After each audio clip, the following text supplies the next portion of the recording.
Asep, ito yung kape mo. Salamat sa kape, pinsan ha. Wala yun, tol.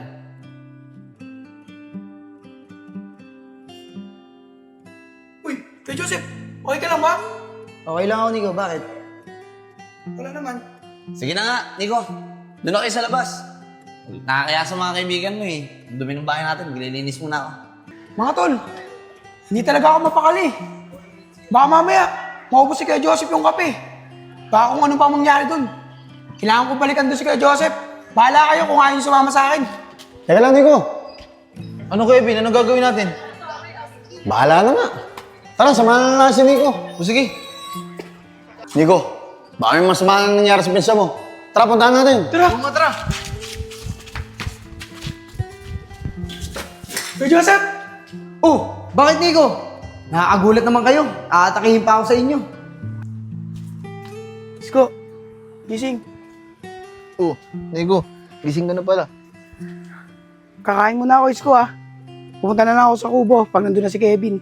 Sige, Nico. Mag-aasikaso na rin ako. Doon na tayo magkita sa kubo. Sige, siya nga Sige. pala. Salamat sa pagpapatulog sa akin ha. Naku, wala yan. Sige na. Sige, salamat. Mag-aasikaso na rin ako.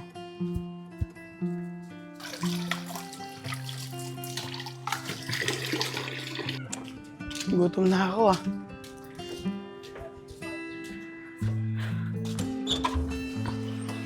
Kuya,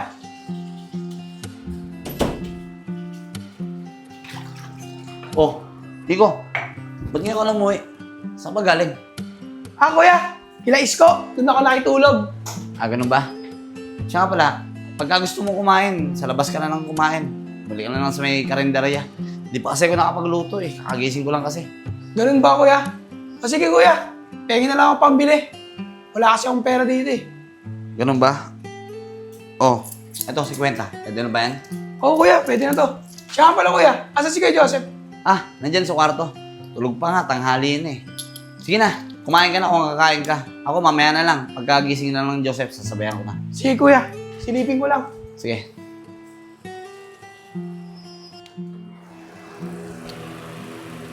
Tulog pa nga. Kuya, dito na ako. Baka sa karinderya na ako kumain. O sige Nico, ikaw bahala. Sige kuya, salamat. Sige, ingat ka. Uy, Kevin. Sabi ko na nga ba eh, nandiyan ka na eh. Siya nga pala, asa si Isko? Oh, bakit saan mo tinatanong? Eh di ba kayo magkasama? Doon ka pa nga nakitulog sa kanila eh. Oo, doon ako nakitulog sa kanila. Pero umuwi agad ako. Sabi pa nga niya, dito na kayo magkita sa kubo eh. Ganun ba, Nico? Eh baka nasa kanila pa yun. Kaya mo, hintayin na lang natin. O sige, baka mamaya-maya, nandito na yun. Baka labas na nga. Baka inaantay na nila ako sa kubo.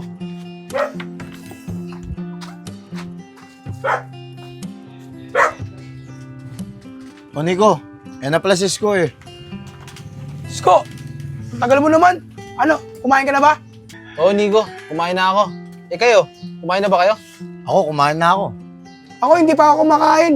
Tara, samahan niyo muna ako sa karinderya. Kakain ako. O sige, Nico, sama ka namin. Tara. O sige. Tara. Gugutom na ako. Ay, nabusog ako dun ah. Pati si Kevin napakain eh. Kala ko ba kumain ka na? Paano hindi ako kakain eh? Ang sarap nung kinakain mo. Ewan ko ba dito kay Isko, ba't di kumain eh? Eh mga tol, kumain na ako bago ako pumunta sa kubo eh. Ikaw talaga, Isko. Tara na. Tara. Ay. Nakakantok, magbusog ano? Bahala kayo dyan. Sobrang busog ko, nakantok ako tuloy. Kwentuhan muna kayong dalawa na Isko dyan, matulog muna ako. Kumahala, Kevin.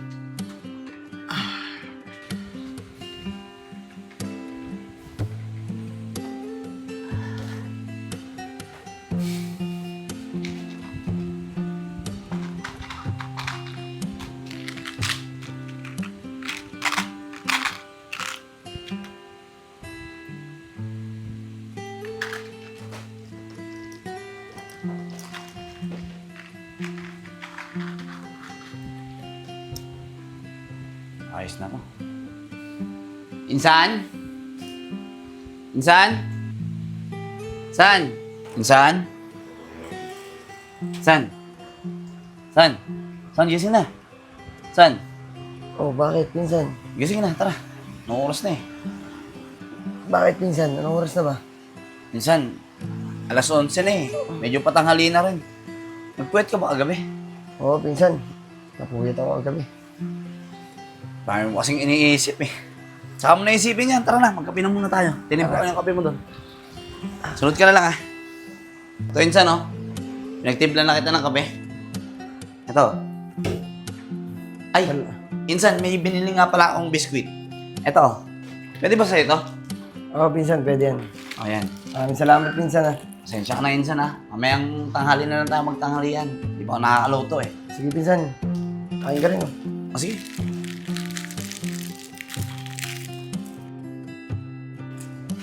Juan, kumain ka na muna dyan ha.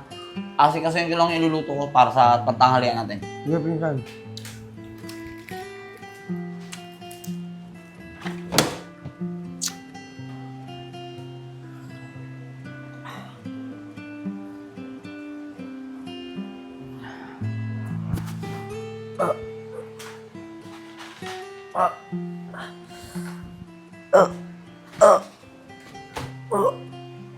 Insan, okay lang ba kung gulay na lang lulutuin ko? Oo.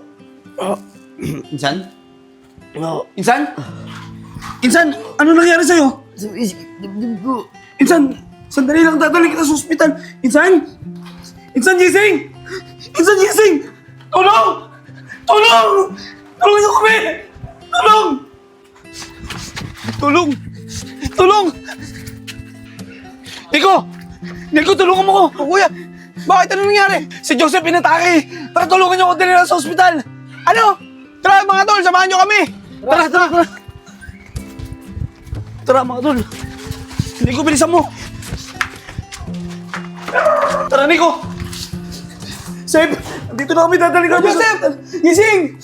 Kuya Joseph! Sep, dadali ka namin sa ospital! Sep! Sep! Sep! Nico! Ano ba tinutungan ka mo? Dali natin sa ospital to!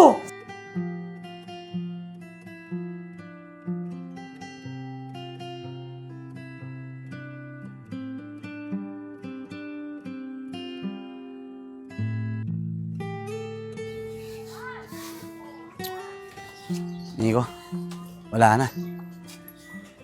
Tatlo na nga lang tayo magkakamag-anak eh. Nabawasan pa ng isa. Ngayon, dalawa na lang tayo. Wala na rin tayong ibang hihingan ng tulong. At dalawa na lang tayong tutulungan. Nico! Kaya niya na. Masyado lang siguro nasaktan sa pagkawala ng pinsan namin. Paano kaya, Nat? Uwi na rin muna kami. Sige, Kevin. Mag-ingat kayo ha.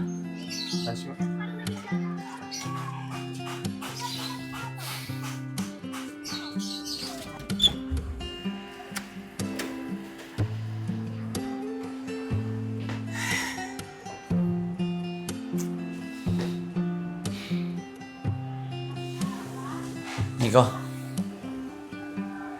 naintindihan naman kita eh. Alam ko naman na nasaktan ka rin sa pagkawala ng pinsan natin. Pero kasi Nico, wala na tayong magagawa eh. Nangyari na. Pero ang mas maganda, panalangin na lang natin si Joseph. Nang sa ganun, maging masaya na siya kung nasan man siya ngayon.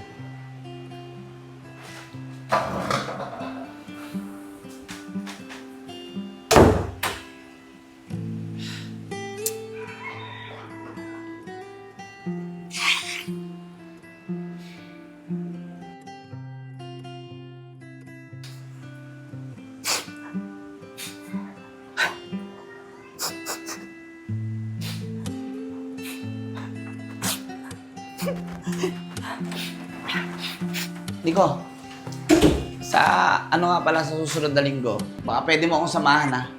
Sa susunod na linggo pa naman, asikasuin lang natin yung mga ari-arian na naiwan ni Joseph para may transfer na rin sa pangalan natin.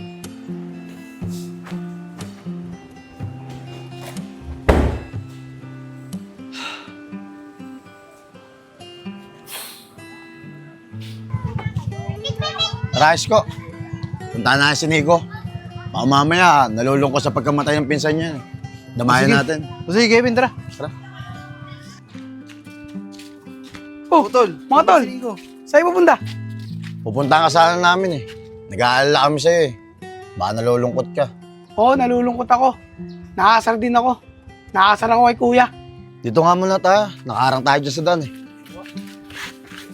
O bakit na naman ba, Nico? Ano naman maginawa sa'yo ng kuya mo? Ba't naasar ka? Si kuya, nag-iyak-iyakan pa. Akala mo talaga, wala siyang alam sa nangyari kay Kuya Joseph. Kaya nakasar ako kapag nakikita ko siya eh. Eh, yung kuya mo nasa likod. Ano, Nico? Anong sabi mo? So, ibig sabihin kaya ka pala ganyan sa akin? Kasi buong akala mo, ako ang dahilan kung bakit nawala yung pinsan natin? Bakit? Totoo naman kuya, na pinag-iinteresan mo yung mga ari-ari ng pinsan natin. Akala mo ba hindi namin alam na may nilalagay ka sa inumin ng pinsan natin at palihin mo siya nilalason? At buong akala mo, walang nakakakita sa'yo. Nagkakamali ka dun. Kitang-kita namin mga ginagawa mo.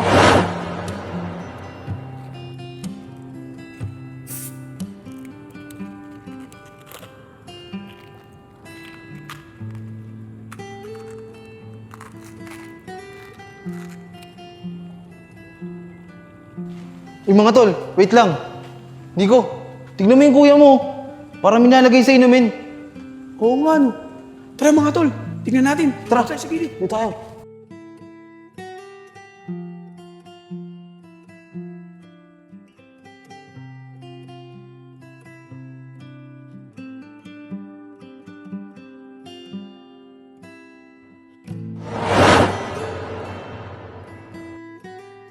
Teka lang mga tol, Bakit, Nico? parang may ginagawa na namang hindi maganda si kuya.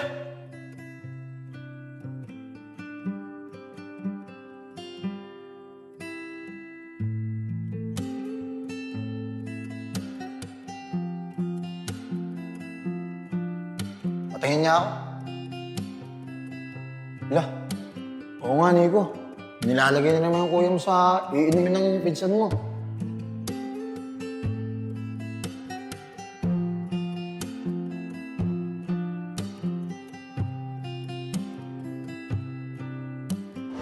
At buti na lang, yung nilagay mong lason sa soft drinks at sa kape ni kuya, ginawa namin ng paraan para hindi niya mainom. Kaya Joseph, kamusta? Maganda ba yung lugar namin? Ay, Nico, ikaw pala. Oo, maganda dito sa inyo. Presko ng hangin. Ang ganda ng tanawin. Wala na ito sa amin eh. Ay, oo, kuya. Maganda talaga dito. Kaya nga eh, sinabi mo pa. Ang ganda rin pala dito. Uy, kaya Joseph, hindi mo pa ba naiinom kami mo? Papalitan ko lang ha. Para mainit na ulit. Eh, Nico, pinapalamig ko nga yan eh. Hindi ko kasi mainom dahil mainit pa. Ay, kaya Joseph, pasensya ka na. Hindi ko kasi alam eh. Kaya mo, papalitan ko na lang ng bago. O sige, salamat Nico. At itong huli, hindi na kami umabot. Sigurado ako, napainom mo na yung kape, nalalagyan mo ng lason. Kaya siya natuluyan. Tama ba ako, kuya? Bakit mo ginawa yun, Nico? Hindi mo ba alam na yung mga nilalagay ko sa iniinom ni Joseph, gamot na yun! Gamot niya yun sa puso! At ang sabi ng doktor, kapag nakaligtaan niyang uminom ng gamot, pwede siyang atakin sa puso! Ay, pinsan, maiwan muna kita dito. Bibili lang ako ng biskwit natin. Sige, Insan. Teka lang, alam mo ba yung tindahan? Oo, pinsan, alam ko na yung tindahan dyan. Sige, sige. Paano, dyan ka na? Sige, Insan, ingat ka. Ay, pinsan, siya nga pala. Ibabad mo na sa soft drinks yung gamot ko. Sige, Insan, ako na bahala. Teka, siya nga pala, pag nilagay ko dyan, hindi ba mag-ibalas, ano? Hindi, pinsan, ganyan talaga ginagawa ko. Masyado kasi mapait yan eh. Sige, ako Sige, na bahala dito, bili na ako. Sige, sige, sige. Pinsan, maraming salamat sa pagsama sa akin sa pagpapacheck up pa. Wala yun, Insan. Eh, wala naman ibang sasama sa'yo, kundi ako lang eh. Maraming salamat talaga. Ay, siya nga pala, pinsan. Yung sinabi ng doktor, baka pwedeng ikaw na lang magpainom sa akin ng gamot. Baka kasi makalimutan ko eh. Di ba sabi ng doktor, bawal kang makaligtaan yung pag-inom ng gamot. Yun lang ba? Sige, walang problema. Sa bawat iinumin mo, ako na maglalagay ng gamot para di mo makalimutan. Sige, pinsan, maraming salamat talaga. Tara, uwi na Tara tayo.